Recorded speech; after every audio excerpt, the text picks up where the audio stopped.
नमस्कार, Arun teaching classes में आपका सबका स्वागत है।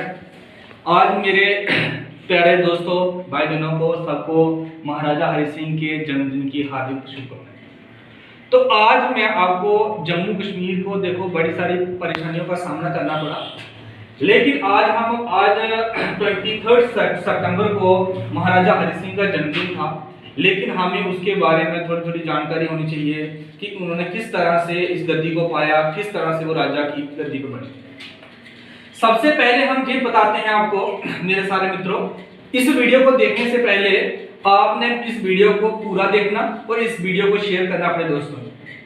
ये बात हमारे राजाओं की कहानी की है, लेकिन बात ये हुई कि महाराजा हरि सिंह का जो जन्म था वो कब हुआ। उनका जन्म हुआ था 23 सितंबर 1895 को। उनका जैसे जन्म 23 सितंबर 1895 को हुआ था, लेकिन उनके पिता का नाम अमर सिंह था और उनकी माता का नाम बोटियाली शिव था और उन्होंने शिक्षा अजमेर के मेयो कॉलेज से प्राप्त की। देखो, उन्होंने भी बड़े सारी पढ़ाई की थी, लेकिन उनके बाद उन्होंने क्या किया था, उन्होंने आगे अपने पिता की मृत्यु के बाद भी उसका अपना जम्मू कश्मीर का शासनकाल संभाला था। उसके बाद मैं आपको बताऊंगा कि उन्होंने अपना कार्यकाल कैसे किया, उन्हें गद्दी पर कैसे बैठाया गया। महाराजा हरि सिंह के पिता की मृत्यु 1923 में हुई। जब पिता की मृत्यु हुई तब उस समय उन जम्मू कश्मीर के शासनकाल गद्दी पे जो राज था उनके चाचा जी का भी था, लेकिन जब उनके चाचा जी की मृत्यु हुई तो 23 सितंबर 1923 को उनके चाचा की मृत्यु हुई। उनके चाचा की मृत्यु के बाद महाराजा हरि सिंह को वहां पे उन्हें गद्दी पे बैठा दिया गया। फिर उन्होंने बहुत से अच्छे कार्य किए, जैसे क्या होता था जम्मू कश्मीर में जो बच्चे थे वो उनके पास एक पढ़ाई का सोर्स नहीं था। उन्होंने प्राइमरी एजुकेशन क्या की थी, सभी बच्चों के लिए कंपलसरी की थी। मतलब बोला कि जो गरीब वर्ग के लोग, सभी धर्मों के लोग पढ़ाई करें। पर उन्होंने ये भी कहा कि अगर मैं एक हिंदू हूं, लेकिन मेरे लिए मेरा एक धर्म है, मेरे लिए सब हिंदू मुसलमान सब एक बराबर है, सभी के बच्चे पढ़ें। और जो किसी भी स्त्रियों पे अत्याचार हुआ करते थे उस पे भी उन्होंने रोक लगाई। बहुत से अच्छे सराहनीय कार्य किए, जिनसे क्या हुआ, उन्होंने जम्मू कश्मीर के लिए बहुत सारा बलिदान भी दिए, बहुत से लड़ाइयां भी हुई। लेकिन उन्होंने ये सोचा, उन्होंने कहा कि हम एक जम्मू कश्मीर को एक अपना एक अलग प्रदेश बनाएंगे, उन्हें एक अलग क्या करेंगे, कंट्री बनाएंगे। लेकिन ऐसा नहीं हुआ बाद में। लेकिन उनका यह सोचना था कि जम्मू कश्मीर में अगर कोई भी न्यू एक्ट या कोई भी कानून लाया जाएगा वो मेरे बिना पूछे नहीं लाया जाएगा।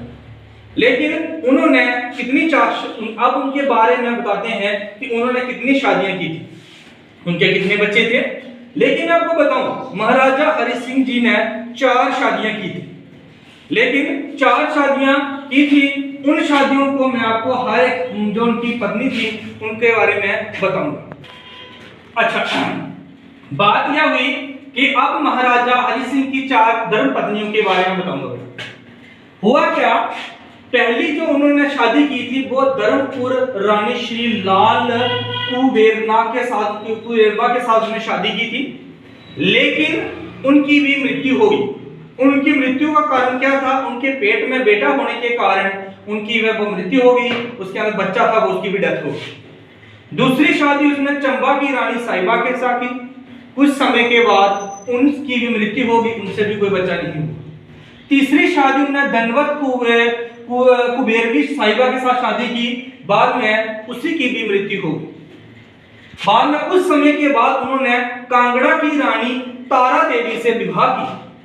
जब उन्होंने तारा रानी से विवाह किया तो उन्हीं से उनके एक पुत्र की प्राप्ति हुई और उस पुत्र का नाम था पुत्र युवराज करण सिंह, जो युवराज करण सिंह थे। और उन्हें युवराज करण सिंह को बाद में जो जम्मू कश्मीर का फर्स्ट जो गवर्नर बनाया गया था।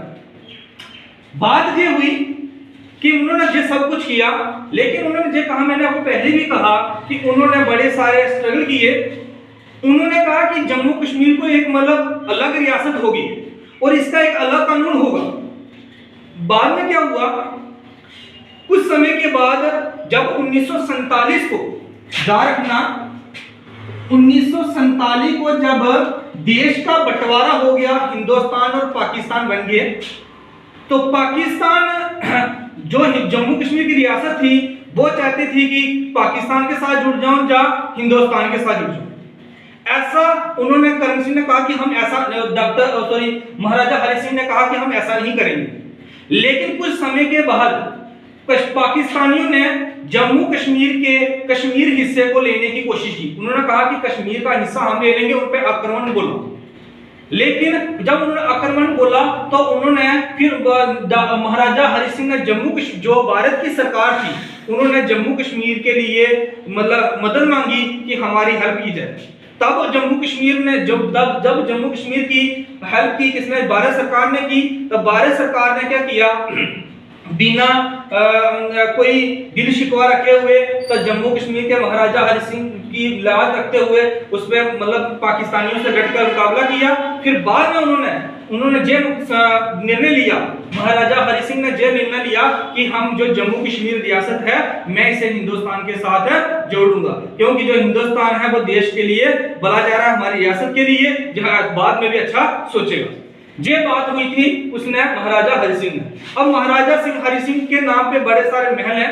अब ये बताते हैं, जो महाराजा हरि सिंह के दादा महाराजा गुलाब सिंह, उन्होंने जम्मू कश्मीर को अंग्रेजों से खरीदा था। और जम्मू कश्मीर को कितने में खरीदा था, 75 लाख रुपए में। याद रखना कि जम्मू कश्मीर को महाराजा गुलाब सिंह ने 75 लाख रुपए में तब खरीदा था। देखो तब की बड़ी बात है कि 75 लाख बड़ा होना, 75 रुपए नहीं होते थे, लेकिन तब भी महाराजा गुलाब सिंह ने जम्मू कश्मीर को अंग्रेजों से 75 लाख रुपए में खरीदा था। उसी की शान रखते हुए आगे चला। लेकिन डोगरा डायनेस्टी में आपको पता है महाराजा गुलाब सिंह, महाराजा रणवीर सिंह, महाराजा प्रताप सिंह, महाराजा हरि सिंह, इन्हीं का कार्यकाल चलता रहा। जिन नेक्स्ट वीडियो में आपको डीपली में बताऊंगा कि क्या हुआ क्या क्या नहीं हुआ। लेकिन इस वीडियो में बताना मुश्किल है क्योंकि बड़ी लंबी हिस्ट्री है जम्मू कश्मीर की बड़ी लंबी हिस्ट्री है। तो अब बात हुई कि महाराजा हरि सिंह की मृत्यु के बारे में। महाराजा हरि सिंह की मृत्यु हुई थी 26 अप्रैल 1961 को उनकी मृत्यु हुई थी। लेकिन तब से ही पहले जब जम्मू कश्मीर अलग रियासत थी तो तब से 2 आर्टिकल लगे थे जम्मू कश्मीर के ऊपर, रियासत के ऊपर। एक लगा था 370 आर्टिकल, क्या सा एक आर्टिकल था 370 आर्टिकल और 35 है, तब से ये दोनों कंपलसरी थे। जो हमारी भारत सरकार ने अब इनको तोड़ दिया गया। ये अब 5 अगस्त 2019 को या ब्रेक डाउन कर दिया गया। लेकिन जो अलग बात है, लेकिन मेरी बात सुनना, अगर मैंने कोई मेरे से गलती हो गई हो तो मुझे माफ करना। आप इस वीडियो को ज्यादा से ज्यादा शेयर करना और इस चैनल को सब्सक्राइब करना, और सब्सक्राइब करना ना भूलें। Thank you for watching this video.